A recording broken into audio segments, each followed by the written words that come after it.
Lauren set the spreadsheet down like it had offended her. "We're not doing another budget meeting," she said, smiling as if it were a joke. "We're 2 weeks out." It was late. Nashville was quiet outside the kitchen windows. My laptop was open, my coffee had gone cold, and the numbers were right where I'd left them. Deposits, remaining balances. What was mine? What was hers? I didn't move. This isn't a meeting. It's reality. She tapped the page where the townhouse down payment sat like a brick. And reality is we need to close before the ceremony. I'm not living temporary. You'll handle it right there. It was not we, not let's, not even can you. You'll. I watched her face while she held the smile. It didn't reach her eyes.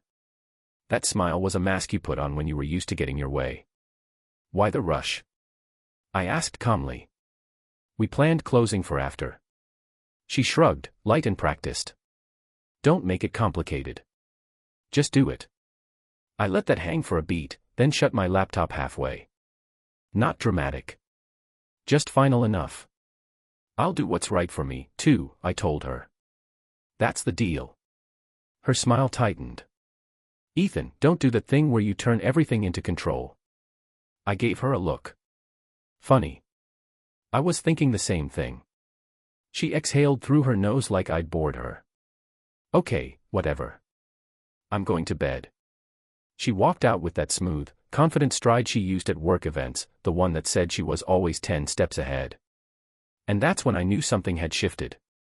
If I'd known where it was headed, I would have slept with my phone on the pillow and the locks already changed. Instead, I opened my laptop again and did what I do for a living. I tightened the system. I moved every payment into a single visible ledger. I removed her auto access to the joint wedding folder and set it to view only. I printed the townhouse documents and put them back in the safe, and the prenup. I read that clause again, slowly. A hard consequence. Activated by proof before marriage. Lauren had signed it fast. Too fast. No attorney. No questions. Just that warm little laugh. I get it, she'd said. You've been burned. I'm not like that. That night, her tone in the kitchen told me she might be like something. Maybe not what she pretended to be, but definitely something. The next day, she floated through the house like nothing happened. You're quiet, she said while I made eggs. Are you mad? I'm focused, I replied. She leaned into my side, soft voice. Babe, I'm stressed. The wedding, the house. I just wanted to feel official. That was the first time she tried to smooth it over like care, a gentle touch, a little we're a team performance. I didn't pull away, but I didn't melt either. Official doesn't mean rushed. She kissed my cheek.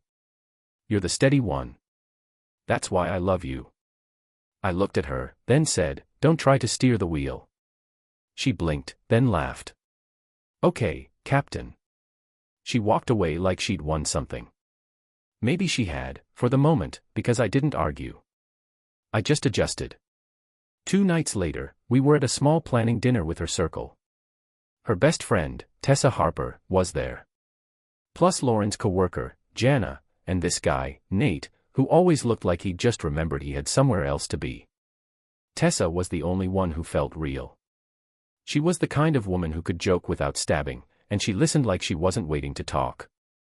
Lauren was in full perfect life mode. Dress, hair, smile. She raised her glass. To us, she said, finally doing it right. Then her eyes slid to me. And to Ethan, who's learning that weddings don't run on spreadsheets. Jana laughed too loud. Nate smirked. It was small, but it was public. I took a sip of water and set the glass down. I'm learning the wedding runs on money. Lauren tilted her head. Oh my God. Relax. It's a joke. I leaned back in my chair. Jokes are usually funny. A little silence. Tessa's eyes flicked to Lauren, then back to me like she was tracking where this was going. Lauren's smile stayed glued on. See, this is what I mean. You get so stiff. I nodded once. I get precise. Jana waved her fork. Men get weird when they're scared. I glanced at Jana. I'm not scared. I'm not confused either.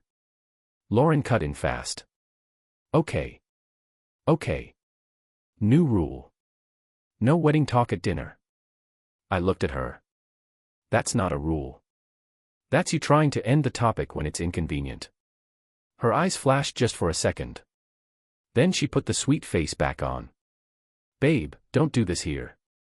I set my napkin down. Then don't do it here. Tessa cleared her throat. Lauren, maybe. Lauren snapped her gaze at Tessa. I'm fine. There it was again. Control. Quick. Clean. Unquestioned. I stood up, not angry, just done with the table. We're leaving in 10, I told Lauren. If you want to stay and perform, you can get a ride. Jana's mouth opened like she wanted a show. Nate stared at his plate. Tessa didn't move. Lauren's laugh came out sharp. You're being dramatic. I picked up my keys. No, I'm being clear. I walked outside and waited by my truck. 10 minutes later, Lauren came out with her coat swinging like a cape. In the passenger seat, she stared forward. You embarrassed me. I started the engine. You tried to embarrass me. You just misjudged the outcome. Her voice went colder. You think you're so above it. I'm above being your punchline. She turned, eyes narrowed. You know what? Fine. I'm not fighting tonight. I have my bachelorette tomorrow. I'm not letting your mood ruin it. My mood? I repeated, amused. Yeah, it's definitely my mood. She crossed her arms. I'm going to have fun with my friends like a normal person. I kept my eyes on the road. Have fun. Just remember, fun doesn't rewrite agreements. She scoffed. God, you sound like an attorney. I sound like a man who reads what he signs. She went quiet after that. The kind of quiet meant to punish. I let it happen. Silence is only power if you chase it. The night before her bachelorette, she stood in the doorway of my office while I worked. I need you to be supportive, she said. I didn't look up. You've got support. You also have boundaries. She walked in, softer tone. Why are you acting like I'm doing something wrong? I finally met her eyes. Because you've been pushing hard on, before the wedding, decisions. She lifted a hand like she was calming a child. We're building a life. Then build it with me, not on me. Her lips pressed together. Then, second illusion, different flavor. She changed tactics. She came around the desk, sat on the arm of my chair, and touched my shoulder.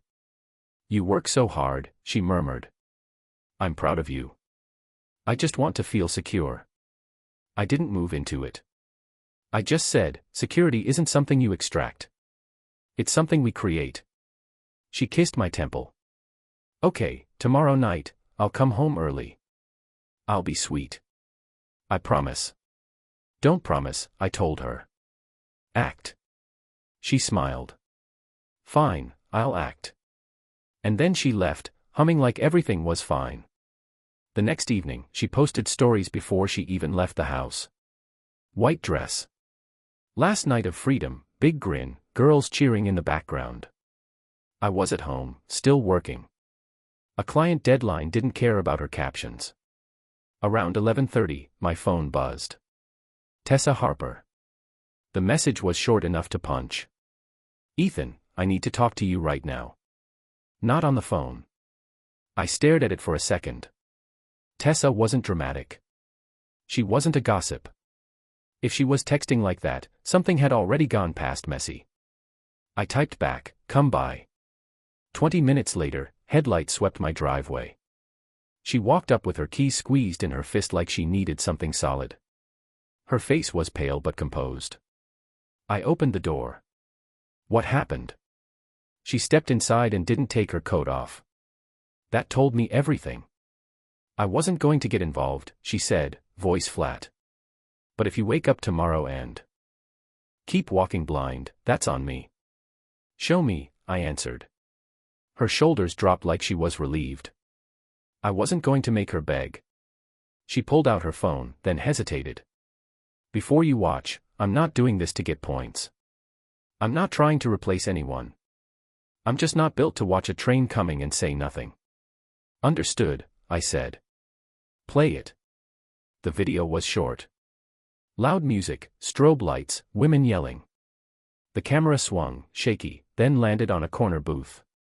Lauren was there, not dancing with the girls, not laughing at a joke. She was on a man's lap. Miles Kincaid.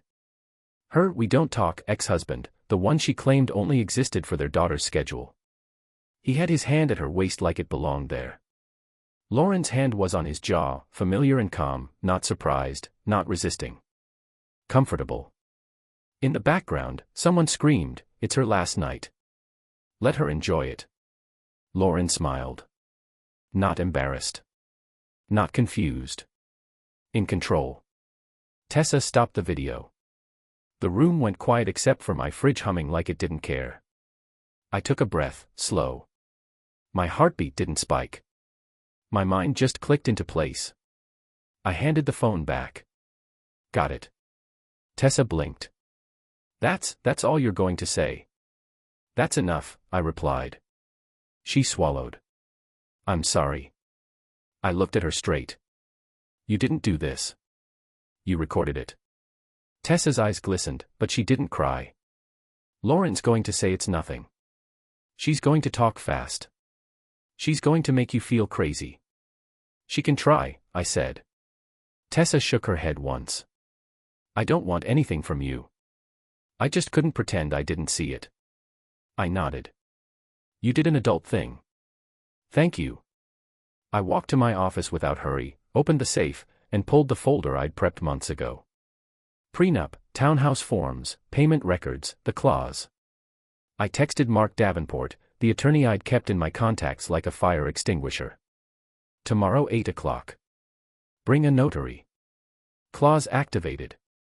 Mark replied in less than a minute. "Understood." I came back to the kitchen. Tessa was still standing there like she didn't know where to put her hands. "You don't have to stay," I told her. She exhaled. "I don't know what you need."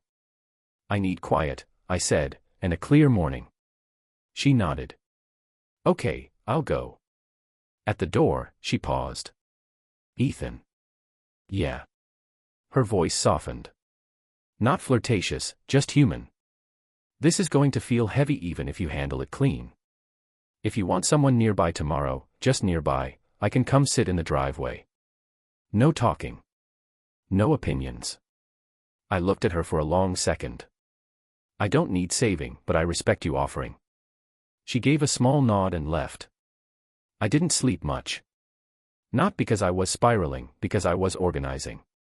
By 7:15, the kitchen table looked like a conference room. Documents stacked, pens lined up, coffee fresh. At 7:48, a car door shut outside. Lauren walked in at 7:52, wearing the same white dress from her posts. Now it was wrinkled, stained, and carrying the kind of smell you pick up when you've been in a club too long. She held a bottle of sparkling wine like a trophy. "Babe," she sang, shoes in one hand. "You should have seen the girls." "Sit," I cut in. She froze mid-step. The smile flickered. "What?" she asked, like she couldn't believe I'd used a tone with her. I didn't repeat myself. I just slid my laptop around. The screen was paused on Lauren on Miles's lap, her hand on his face, his hand at her waist. Her skin drained fast. "Where did you get that?" "Enough," I answered. "Read this." I opened the prenup to the clause and pushed it toward her. My finger rested on the line like a bookmark. She tried to reach for the laptop. I lowered the lid with my palm, slow. "It's exactly what you think," I told her. "And you know it." Her mouth opened. Then words poured out like she could flood the room and wash it away. "He just showed up," she said fast. He was talking about our daughter, about the past, and I was emotional. It was loud. People were filming everything. "It looks bad, but it's not." "Read," I repeated. Her hands shook slightly as she pulled the paper closer. She started reading out loud, confident at first, then slower, voice cracking when she hit the consequence section. If prior to marriage documented intimate involvement with another man. She stopped. Keep going, I said. She swallowed and continued, quieter. Then the agreement remains enforceable and relinquishment of claim. She looked up, eyes flashing. You can't cancel everything over one night. I leaned back. I don't cancel. I execute. Her voice rose. This is insane. You were waiting for me to slip. No, I replied. I refuse to be defenseless. She slapped the paper down. So what? You're going to destroy our life because my ex showed up and I sat on his lap for 2 seconds. Don't insult me, I said. Not after last night. Not today. Her face hardened. You're cold. I nodded. That's the temperature of consequences. A knock hit the front door at exactly 8 o'clock. Lauren's eyes widened like she suddenly understood this wasn't a fight. It was a procedure. I opened the door. Mark Davenport stood there in a suit like he was headed to a board meeting. Beside him was a notary with a calm, neutral face and a small bag. Mark stepped in, nodded at Lauren, then at me. Morning. Lauren stood up too fast. Are you kidding me? Mark didn't react. Miss Whitmore, I'm here to formalize the activation of the agreement you signed. Lauren pointed at me. He planned this. I answered without looking at her. I prepared. Planning is what I do. The notary set her bag on the table. Mark opened his folder. We'll keep this simple, Mark said. We're confirming identity, confirming the clause, and signing the acknowledgement and property waivers. Lauren looked at Mark like he'd betrayed her personally. I didn't have an attorney when I signed. Mark's voice stayed even. The document states, you declined independent counsel. Lauren snapped her gaze to me. You set me up. I raised an eyebrow. You're an executive. Don't act helpless now. It's not convincing. She leaned over the table, trying a softer angle. Ethan, can we talk alone? 5 minutes, please. I nodded once. No. Her face twisted.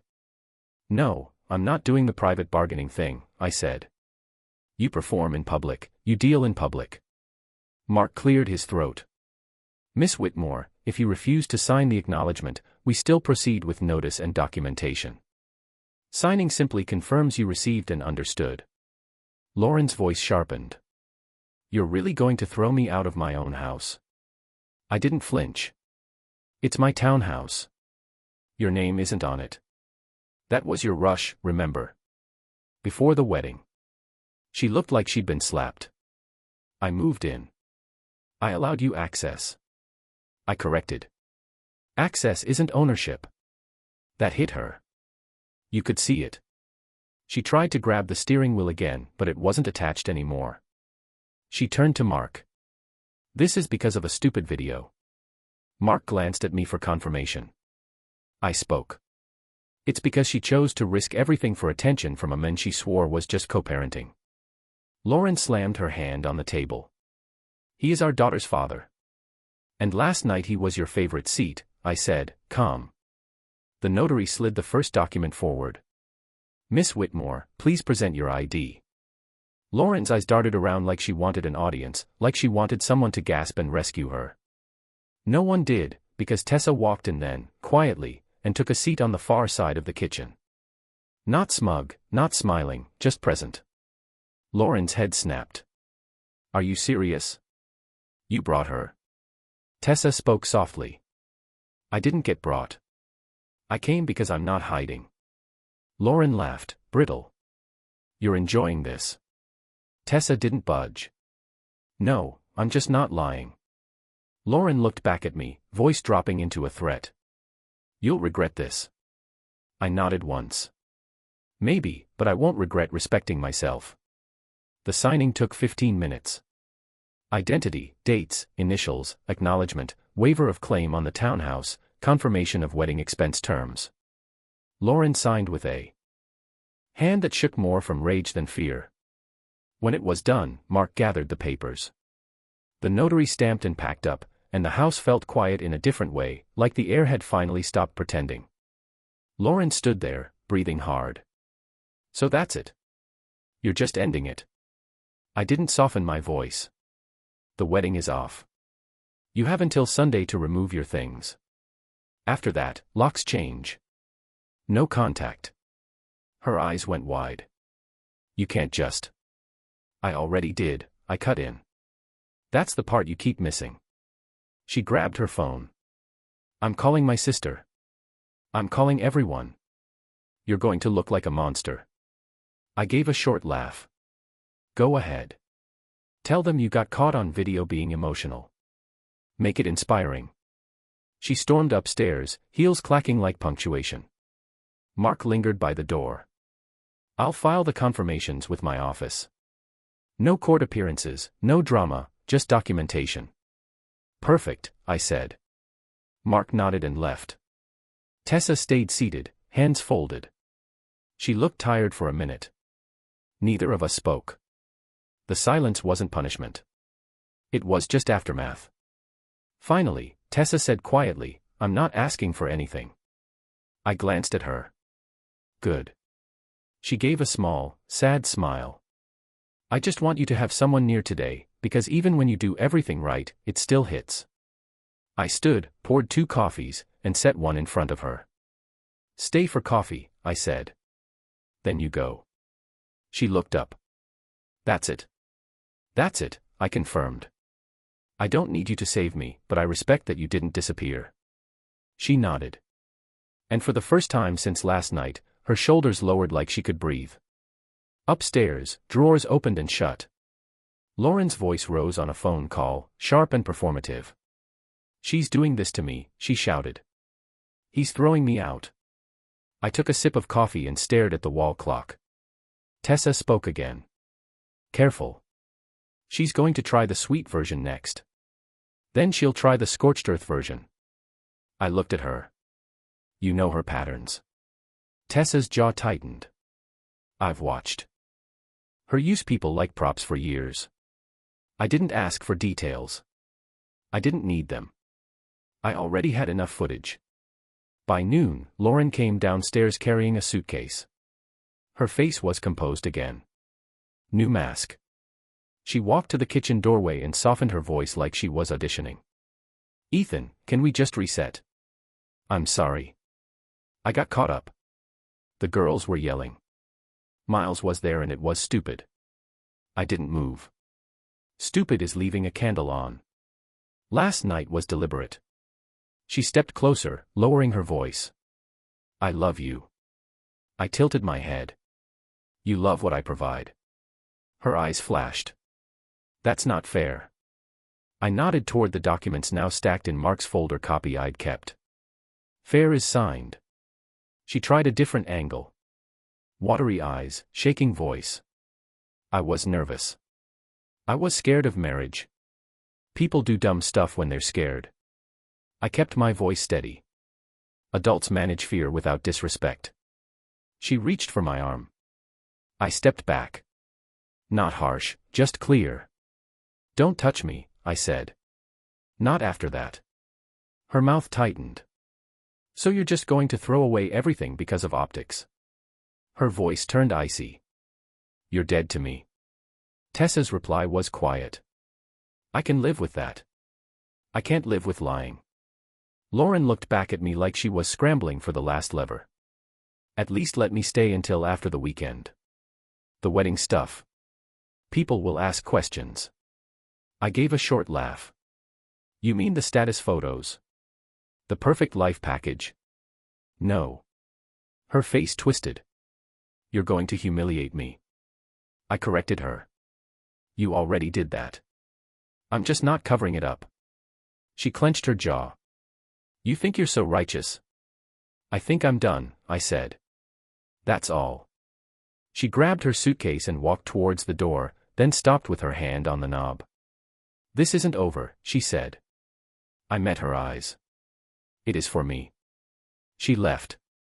The door shut. Quiet again. Tessa stared into her coffee. You okay? I'm operational, I said. Feelings can get in line behind logistics. That earned a small laugh from her. Not forced. Real. I stood and grabbed my phone. I'm calling the vendors. Tessa blinked. Right now. Right now, I confirmed. I'm not letting her spin a story while I sit here. That was initiative, not anger, just control. I canceled the venue deposit transfer scheduled for Monday. I notified the planner that the event was canceled and communication was to go through me only. I changed the access code to the wedding folder and removed Lauren entirely. Tessa watched without commenting, like she understood that this was how I closed doors, with actions, not speeches. My phone buzzed 30 minutes later. Lauren. I didn't answer. I silenced it. Then another call, then texts. You're really doing this? Pick up. We can fix it. I showed Tessa the screen for half a second, then set it face down. Tessa's voice stayed calm. She's going to show up with a new mask. Just so you know. I nodded. Let her. 2 days later, that's exactly what happened. Saturday afternoon, I was at a coffee shop near my office, meeting my coworker, Devin. Older guy, blunt, the kind of engineer who could solve problems and start fights with the same sentence. Devin had been my witness on townhouse paperwork, just as a practical thing. He was the no-nonsense friend you keep around because he won't let you lie to yourself. You look like you slept in a server room, he said. I've slept in worse places, I replied. He snorted. So it's true. Wedding's off. I nodded once. It's off. Devin didn't ask why. He just said, good. Better off than tied up. That was Devin. No drama, just a verdict. Then Lauren walked in. Not wrinkled. Not messy. Perfect hair, soft makeup, clean dress. She looked like she'd stepped out of a brochure. She spotted me and smiled like we were meeting for a date. I didn't stand. I didn't wave. She approached our table like she owned the room. Hi, she said sweetly. Ethan. Devin's eyes narrowed. You lost. Lauren ignored him. She looked at me with fake warmth. I brought you something, she said. A small bag on the table. My favorite breakfast sandwich, like we were still in that world. Second illusion. Upgraded. Too sweet. Too polished. Too late. I didn't touch the bag. What are you doing here? Her smile trembled. Trying to show you I'm serious. I'm willing to do whatever it takes. Devin leaned back. That's rich. Lauren's eyes flicked to him. Excuse me. Devin shrugged. I'm just surprised you're still trying. Most people take the hint. Lauren turned back to me, lowering her voice. Can we talk outside? I shook my head. No private meetings. You heard my terms. Her smile dropped. Ethan, you're punishing me. I kept my tone steady. I'm removing access. She swallowed, then switched to frustration. I made a mistake. You made a choice, I replied. She glanced around the shop like she was calculating the social pressure. You're going to do this in public. I raised an eyebrow. You came to me in public. Her jaw tightened. Fine, then I'll say it here. I didn't do anything that matters. Devin let out a short laugh. That's one way to describe it. Lauren shot him a look, then back to me, voice sharper. Your clause is extreme. It's designed to trap someone. It's designed to protect me, I answered. It worked. She leaned closer, eyes glossy. I want our home. I want our future. I want our family. I tilted my head. Then you should have acted like it. Her face hardened. Sweetness gone. You're enjoying having power. I nodded once. I'm enjoying peace. Devin tapped the table. You're done, Lauren. Take the sandwich and go. Lauren's eyes widened. This is between me and him. Devin smiled without warmth. And he's still not listening to you. Weird. Lauren straightened, then looked at me one last time. "You'll end up alone," she said. I met her gaze. "I'd rather be alone than managed." Her mouth opened like she wanted a final shot, but the room wasn't giving her one. People were watching now. Not judging me, watching her. She snatched the bag back and walked out fast, heels clicking like she was trying to outrun embarrassment. Devon stared after her. "That woman thinks no is a negotiation." I nodded. "That's why I'm not negotiating." Sunday evening, I changed the locks. Not because I enjoyed it, because I don't leave doors half closed. I boxed her remaining things, labeled them, and set them in the garage. I sent one message. "Your items are packed. Pick up window Monday 6 o'clock to 7 p.m. Bring someone." No drama. She replied instantly. "You're disgusting." I didn't respond. Monday at 6:12, Lauren arrived with her sister and Miles. Of course, she did. Miles stepped out of the car like he was entering territory he already owned. Mid-40s, confident smirk, hands in pockets. He walked up my driveway with that casual swagger men use when they think they're the main character. Lauren stood behind him, arms folded, chin lifted. Her sister hovered like she didn't want to be part of it, but wanted the story later. I opened the garage door and stayed inside the frame. No handshake. No welcome. Miles nodded at me. "Ethan." "Miles," I replied. "You're here for boxes, not conversation." He chuckled. "Man, you're taking this way too seriously." I raised an eyebrow. "You were on camera." "I'm taking it appropriately." Lauren snapped.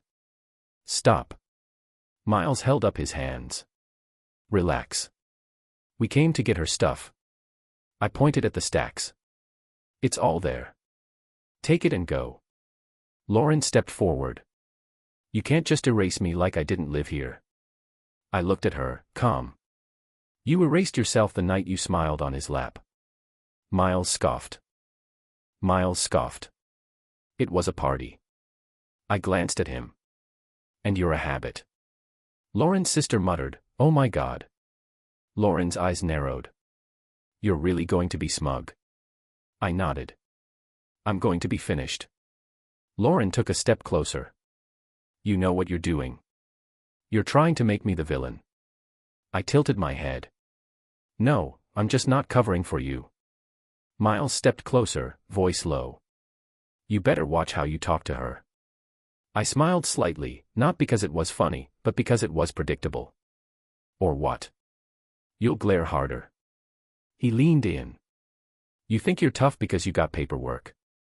I didn't raise my voice. "I think I'm smart because I don't fight men who aren't my problem." Lauren's face twisted. "You're pathetic." I nodded slowly. "And yet you were ready to marry me for the house." That hit. Her sister looked at her. Miles's smirk faded. Lauren snapped. "That's not." I held up a hand. "Save it. This is the last conversation." I stepped back and pointed to the driveway. "Load the boxes. Leave." Lauren's eyes went glossy. Anger and panic mixing. "You can't do this. People will talk." I gave her the final boundary. Simple and clean. "Let them," I said. "They can talk to your social media." Miles muttered something under his breath. Lauren's sister started grabbing boxes, desperate to end it. Lauren stood there a moment longer, like she was waiting for me to soften, for me to say, "Okay, we'll work it out." I didn't. She finally turned, grabbed a box, and walked to the car. Before she got in, she looked back, voice tight. "You think you won?" I met her eyes. "I think I'm free." She opened her mouth for one more threat. I finished it for her.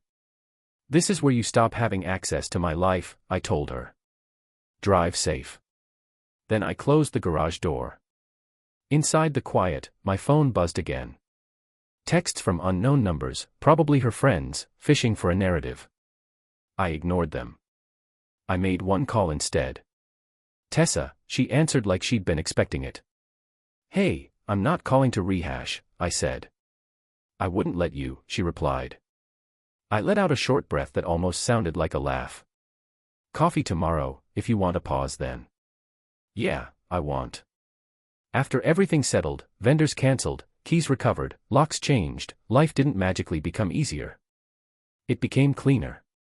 Tessa didn't rush me. She didn't try to move into a gap. She showed up like an adult. At first, it was just check-ins, quick dinners, conversations about work, about music, about the city. No fake therapy talk, no pressure. One night, months later, we sat on my porch with takeout and a quiet street. She looked at me and said, "I'm not here to fix your past." I nodded. Good. I don't live there. We took it slow. I tested her with time, not promises. She earned trust the boring way. Consistency. A year later, I bought a different place. Not because someone demanded a timeline, but because I wanted it, my name, my choice, my pace. Tessa moved in when it made sense. No countdown, no performance. When I proposed, it wasn't in a restaurant with an audience. It was in our living room on a normal Tuesday. I held the ring out and said, "I'm not doing chaos again. If you want this, it's built on respect." She smiled. Steady. That's the only version I want. We got married quietly. No show, no last night of freedom captions. Just two adults choosing each other without games. As for Lauren, I heard updates the way you hear weather. From mutual circles, from whispers that drifted over and died. The wedding never happened. Obviously, the townhouse wasn't hers. The perfect life, pictures stopped. The people who loved the show found a new show. Last I heard, she was still trying to control the narrative with whoever would listen. But the funny thing about narratives is, they don't pay mortgages, and they don't rebuild trust. I wasn't angry anymore.